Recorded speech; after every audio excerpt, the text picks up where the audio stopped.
Welcome to Henrietta. I'll give you a quick walkthrough here. If you run out of water, you got your hose right here. Just put it inside there, fill it up till water comes pouring out, you'll be okay. Alright, there's your water connection. We don't like to leave the hoses hooked up in case you have a catastrophic failure of your pipes. Then you're going to fill your camper with water. Okay, this is the blue boy and the stinky slinky. You don't ever want to have to deal with this, but if you do, this is how it happens. If you fill your gray tank or your black tank, the gray tank is your shower and sinks, the black tank is your toilet. If you end up with water inside the tub, it's because your gray tank is full. You need to take this cover off, take that cover off, hook them both together, and pull that small handle to release the gray water into the tank. And then you drag that tank down to the dump station. You don't want to have to do that though. If the power in your camper goes out, it's probably because this breaker right here is tripped. You want to flip that one back. All of them, you can put them all onto the on position. You'll be fine. Alright, if you want some hot water, you're going to pop open your hot water heater right here. You're going to turn your knob to pilot. Once you have it on pilot, you're going to stick your lighter in right here, and you're going to light the pilot light. You see the little pilot light lit right there? Now you can turn this knob back to the on position. There you go, the hot water heater is running. So it'll run with the heat, run with the flames for a little while until it gets up to temp. I would suggest leaving your hot water heater on, or turning it on rather, 15 minutes before you want hot water. When you want to turn it off, you come right back here and turn it to off, and it turns off the gas. Alright, you can leave it on the whole time. I'm just showing you how to do this, so if the wind ever blows the pilot light out and you don't have any hot water, you know how to start it back up again.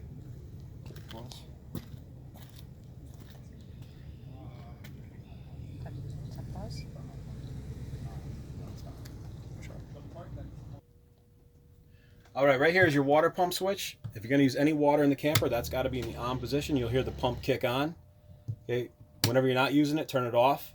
That way, again, if you leave it on and you walk and you leave the camper for an hour and then a pipe breaks, you can end up with a soggy camper. We don't want that. So I'm going to leave it on for the rest of this lesson. I'm going to head to the back of the camper.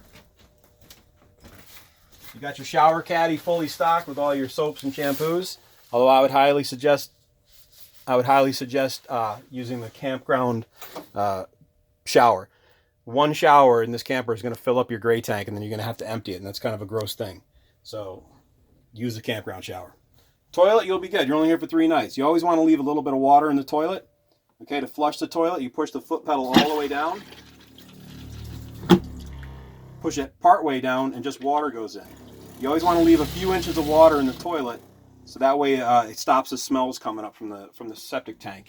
Okay, up top we got a fan and a vent you can pop open if you need a little ventilation in here.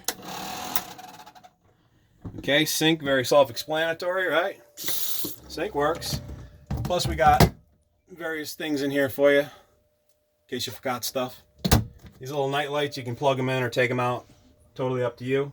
Now we're going to head back up to the front of the camper. I'm going to shut the water pump off because we're all done now. We'll take a look at the fridge. To open the fridge up, you got to pull the little handles here. So this is the freezer. Pull that. Pull it open. Nice and cold. Okay, fridge, same thing. You got to pull this down. Open it up. Nice and cold.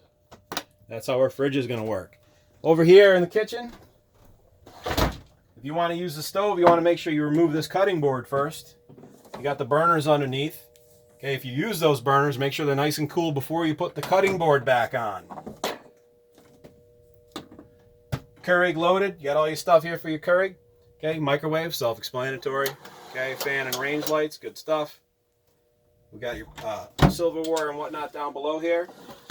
Your lighter is going to be right back in here. I'm going to put it in there when I'm done with it. Working our way around the front. This will fold down to a bed if you needed to sleep another person. And now I'll show you how the jackknife sofa works.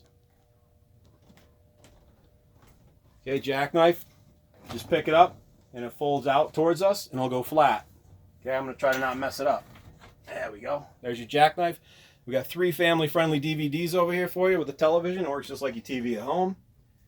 You have electric here, so that's awesome. If you need air conditioning, up top here is your old school AC unit. You just want to turn it to cool and norm or super. All right, so we'll just turn it on. Comes out the ends. AC works awesome. It'll be nice and cold in here for you. All right, and that is our walkthrough. We got 2 brand new smoke detectors, carbon monoxide detectors, and everything else safety-wise is up to code. The end.